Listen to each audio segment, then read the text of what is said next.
नमस्कार दोस्तों, मैं सुमन स्वागत करती हूँ आप सभी का अपने YouTube चैनल ख्वाहिशें BME में। कैसे हैं आप सभी? उम्मीद करती हूँ सभी लोग बहुत अच्छे होंगे। मैं भी अच्छी हूँ। दोस्तों, अगर आपने अभी तक मेरे चैनल को सब्सक्राइब नहीं किया है तो प्लीज़ सब्सक्राइब कीजिए और वीडियो अच्छा लगा करे तो लाइक और शेयर भी किया कीजिए। कमेंट बॉक्स में अपनी राय देना मुझे बिल्कुल भी मत भूला करिए। तो चलिए, आज की वीडियो कंचन धवन के लिए है। बहुत दुख हुआ है मुझे उसको देखकर। काफ़ी दिनों बाद उसका वीडियो देखा है और बस मन नहीं माना। मैंने सोचा है कि थोड़ी सी उसके बारे में बात करते हैं आप लोगों से, और उस तक अगर मेरा वीडियो जाता है तो अच्छी बात है, वो भी देख लेगी आप लोगों के साथ साथ। और कहते हैं ना दोस्तों कि हम कभी कभी ऐसा होता है कि हमारी किस्मत में जो चीज़ नहीं लिखी होती है तो हमें वो मिलती नहीं है। ऐसा ही कुछ ये मेरा अपना मानना है, आप लोगों की राय अलग भी हो सकती है। और ऐसा ही कुछ कंचन के साथ है। पहली जो मैरिज हुई थी, हस्बैंड एक्सपायर हो गए थे। एक बच्चा है उसके 7-8 साल का। उसने अभी साल भर भी नहीं हुआ सेकंड मैरिज की थी, लेकिन वो मैरिज भी सक्सेस नहीं हुई। और आजकल क्या हो रहा है उसके साथ, शराबी नशेड़ी पति मिला उसको, कुछ नहीं कमाता है। बहुत दिन तक कंचन छुपाती भी रही ये सब चीज़ें कि नहीं वो कर रहा है, नौकरी कर रहा है, काम कर रहा है, ये वो। और कहते हैं ना कि बातें कहाँ तक छिपती हैं, सच्चाई एक दिन आनी ही है सामने। तो क्या हुआ, कंचन ने फिर अलग रूम लिया, अलग रूम में भी रह रही है। हालांकि कंचन ने गगन की बेटी को भरपूर प्यार दिया और देखकर बहुत अच्छा लगता था जब वो ससुराल में थी। मैंने वीडियो भी बनाया था उसके लिए।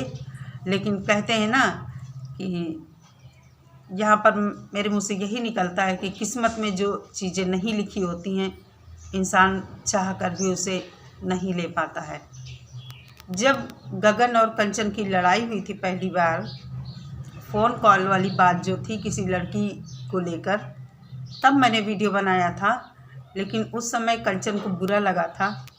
कहीं ना कहीं मुझे स्टार्टिंग से ही गगन जो था सही नहीं लग रहा था, पता नहीं क्यों। ये मैं खुद भी नहीं समझ पाई, क्योंकि जब इसकी शादी हुई थी उसी समय से मुझे लगा था कि जैसे होता नहीं कि मन में कुछ खटक सा जाता है कि ये बंदा सही नहीं है। बस कुछ ऐसी ही फीलिंग थी। और आज देखिए कितने दिनों इनका रिश्ता चला है। क्या फ़ायदा मिला कंचन को शादी करके? अब कंचन क्या करेगी? कंचन को अब सोच लेना चाहिए कि उसे अपनी लाइफ अपने बच्चे के लिए जीनी है, और बच्चा उसका है। बच्चे की उससे ज़्यादा केयर दूसरा इंसान कोई कर नहीं सकता है। बहुत ही कम रेयर केस ऐसे मिलते हैं जो किसी दूसरे बच्चे को एक्सेप्ट कर लेता है। और यहाँ तो जब वो इंसान खुद अपनी ज़िंदगी बर्बाद किए घूम रहा है, तो क्या वो आपकी ज़िंदगी संवारेगा? क्या आपके बच्चे की ज़िंदगी संवारेगा? इसलिए अब भी समय है सभी चीज़ों से छुटकारा पा लेने का और खुद अपनी लाइफ। देखिए ना, आपसे कम उम्र की लड़कियां, मैं कहती हूँ मैंने देखा है, और किसी न किसी कारणवश कहीं या तो उनके हस्बैंड एक्सपायर हो जाते हैं या मतलब कुछ भी हो जाता है, अकेले सिंगल मदर रहकर कितनी अच्छी लाइफ वो जीती हैं। लेकिन पता नहीं क्यों मुझे ऐसा समझ में आता है जैसे आपका आत्मविश्वास जो है बिल्कुल नहीं है, कॉन्फिडेंस आपको अपने ऊपर बिल्कुल भी नहीं है। तो इसलिए ये जो आपके साथ मारपीट हुई है, पता नहीं कितनी ज़्यादा और वो मारपीट करता। और एक जो नशेड़ी इंसान है, जो आदी हो चुका है नशे का, उसको तो नशा चाहिए ही चाहिए कहीं ना कहीं से। जाहिर सी बात है, जब वो कमाता नहीं वो आपसे ही लेगा पैसे।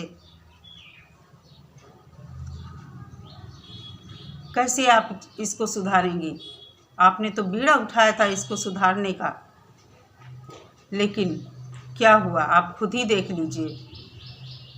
आज मुझे लगता है कहीं ना कहीं आपका डिसीजन ही गलत था दूसरी शादी का, या फिर आपने इन लोगों को देखा नहीं सही से, अच्छे से जांच पड़ताल इन लोगों के बारे में नहीं किया है। पहले जब मैंने वीडियो बनाया था तो कंचन को बुरा भी लगा था।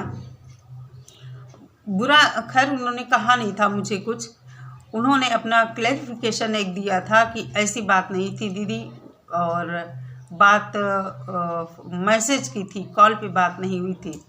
वो पुरानी बात हो गई, लेकिन फिर भी गलत तो था ही वो। आप लोगों की नई नई शादी हुई थी और तभी आप लोगों के अंदर शक का बीज पड़ने लगा था, तो कहीं ना कहीं ये तो होना ही था। मुझे लगता है कहीं ना कहीं अभी भी आप उसके मोह पाश में बंधी हुई हैं, जो आपके लिए बहुत ही गलत साबित हो सकता है आगे चलकर। जब अभी इतने साल भर भी नहीं हुआ शादी का, ये हालात हो गए हैं, तो फिर तो पूरी लाइफ अभी पड़ी है। और ये चीज़ें प्रियांश के लिए भी कहीं ना कहीं बहुत गलत उसके दिमाग पर असर डालेंगी। वो देखेगा आपको ऐसी लाइफ जीते हुए, क्या असर पड़ेगा। रोज़ रोज़ का लड़ाई झगड़ा, कैसे वो बच्चा झेल पाएगा ये सब चीज़ें। तो इसलिए आपको अपनी सेफ्टी के लिए इसके खिलाफ ज़रूर पुलिस कंप्लेंट करवानी चाहिए। और जिस तरह मैंने आपका वीडियो देखा, आप उसमें बोल रही, ये मरने की धमकी देता है, तो उसमें तो आप कहीं ना कहीं फंस भी जाएंगी। अगर ये कुछ कर लेता है, नशे तो वो करता ही है, रात बिरात आता है बाहर से, कहीं कुछ इसके साथ कोई हादसा हो गया तो कौन फंसेगा? घर वाले तो आपको ही फंसाएंगे। इसलिए अपनी सेफ्टी के लिए आपको कंप्लेंट ज़रूर करनी चाहिए। और देखिए, कहते हैं ना कि शराब और मतलब नशा कोई भी हो, सबसे ख़तरनाक ये शराब और जो टैबलेट्स वगैरह खाए जाते हैं, मैं सोचती हूँ कि सबसे ख़राब नशे यही होते हैं। इंसान जब आदी हो जाता है तो बहुत ही कम केस ऐसे देखने को मिलते हैं कि सुधर जाएं वो लोग। भगवान की ही मैं कहूँगी कृपा जिसके ऊपर होती है, वो लोग इससे पीछा छुड़ा पाते हैं। और फिर मैं यही कहना चाहूँगी, आपको पुलिस कंप्लेंट करवानी चाहिए, ऐसा मेरा मानना है। लेकिन आप क्या करती हैं ये तो आप ही जाने। लेकिन मेरी समझ से आपको अपने बच्चे और अपने बच्चे की सेफ्टी के लिए ज़रूर पुलिस में कंप्लेंट करवानी चाहिए। आपकी मम्मी को भी ये समझना चाहिए कि बेटी इस तरह कब तक मार खाएगी। आप लोगों का पता नहीं कैसे क्या आप लोगों ने शादी किया है, जानकारी नहीं किया। जो भी रहा हो, शादी जैसा जो रिश्ता होता है इतनी जल्दी नहीं टूटता है, लेकिन जहाँ पर इस तरह की सिचुएशन होती है वहाँ पर दिल नहीं, दिमाग से सोचकर फ़ैसला लेना चाहिए, क्योंकि लाइफ बहुत लंबी है और आपके सामने एक बच्चा भी है। अगर आप मानती हूँ गगन की बेटी जो है केवल उसके लिए ही सोचेंगी, तो फिर प्रियांश के लिए कौन सोचेगा? ये भी तो सच है ना। जाप के लिए तो दादी बाबा, उसका बाप, सब लोग हैं, प्रॉपर्टी भी है उन लोगों के पास। लेकिन फिर प्रियांश का क्या होगा? वैसे ही वो बच्चा मुझे लगता है कि अंदर ही अंदर कुछ सोचता जैसा रहता है, अग्रेसिव होता रहता है। अग्रेसिव होकर बात जो करता है, तो कहीं ना कहीं कुछ उसके अंदर दिमाग में बैठी हुई चीज़ें हैं जो उसे नॉर्मल व्यवहार उसका नहीं लगता है कभी कभी। तो देखिए, आप सोचिए क्या करना है आपको, और आपको स्ट्रांग बनना चाहिए। आप इतनी कम एज नहीं है आपकी, एक बच्चा है आपके पास, तो आपको तो हिम्मत से काम लेना चाहिए। आप खुद अपने पैरों पर खड़ी हैं, किसी का सहारा क्यों लेना? क्यों लेना किसी का सहारा? जब इस तरह के हालात होते हैं तो सोचा जाता है कि अगर सुख बदा होता शादी का तो एक ही शादी में मुझे मिल जाता। लेकिन चलिए, हर इंसान सोचता है कि शायद अब तो अभी भी समय है। आप समय रहते कोई ठोस कदम उठाइए, नहीं तो आपके लिए ये इंसान जो है बहुत बड़ी मुसीबत एक दिन खड़ी करेगा और फिर आप कहीं की नहीं रहेंगी। पता नहीं क्यों मुझे ऐसा फील होता है। फिर आपका जैसा मानना है, आपकी लाइफ है, जो फैसला करेंगी आप ही करेंगी। मुझे वीडियो देखकर आपका कष्ट हुआ, इसलिए मैंने सोचा वीडियो बनाते हैं, आप तक शायद पहुँचे। तो चलिए दोस्तों, ये था आज का मेरा वीडियो। कंचन के बारे में मैं देख नहीं पाई, थोड़ा दुख भी हुआ किस तरह उसको मारा गया है, हॉस्पिटल में है वो।